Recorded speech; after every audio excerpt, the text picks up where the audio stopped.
छकुली ऐक ग, आज आहे ना पूजा मावशीच्या लग्नाच्या बसत्याला आम्ही सगळे चाललेलो आहे. तू काय येऊ नको, आजी सोबत घरीच थांब. बाहेर अगं लय ऊन आहे, उगीच उन्हात आणत आजारी पडशील. परत उद्या तुझा पेपर पण आहे ना.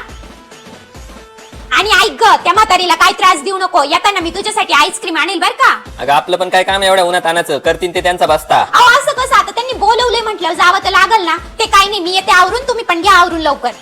अगं काय आवरती, एवढ्या उन्हात बाहेर गेलो तो मेकअप सगळा मेल्ट होईल. अजिबात नाही, माझा मेकअप आहे ना थोडा सुद्धा मेल्ट नाही होणार, कारण माझा मेकअप आहे मेल्ट प्रूफ आणि विंड प्रूफ सुद्धा.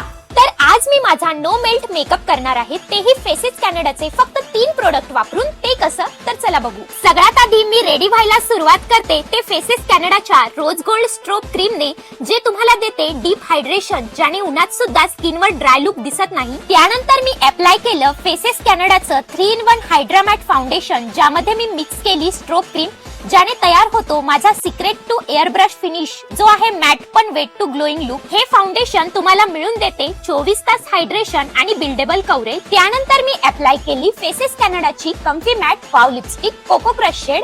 ही लिपस्टिक ट्रान्सफर प्रूफ आहे, long lasting and super comfy. ही लिपस्टिक मी ऍज अ आय शॅडो आणि ब्लशर म्हणून सुद्धा यूज करते. सगळ्यात शेवटी मी स्ट्रोब क्रीमच हायलायटर म्हणून यूज करून माझा लुक कम्प्लीट केला. आहे का नाही सोन्यासारखी चमक. फायनली आम्ही छकुलीला घरीच ठेवून बस्त्यासाठी जायला निघालो. ऊन तर खूपच होतं. नंतर आम्ही दुकानात पोहोचलो आणि खूप छान पैकी नवरीचा बस्ता झाला. दिवसभर आम्ही खूपच थकलो होतो, त्यामुळे येताना वाटेत बदाम शेक पिलो. पण माझी लिपस्टिक अजून सुद्धा जशीच्या तशीच आहे. बस्त्याचा कार्यक्रम झाल्यावर आम्ही घरी आलो आणि दिवसभर एवढं उन्हातानात फिरून सुद्धा माझा मेकअप अजून जसाच्या तसाच आहे. मी व्हिडिओ मध्ये तिन्ही मेकअप प्रोडक्ट टॅग दिले आहेत. तुम्हालाही हवे असतील तर लगेच ऑर्डर करा.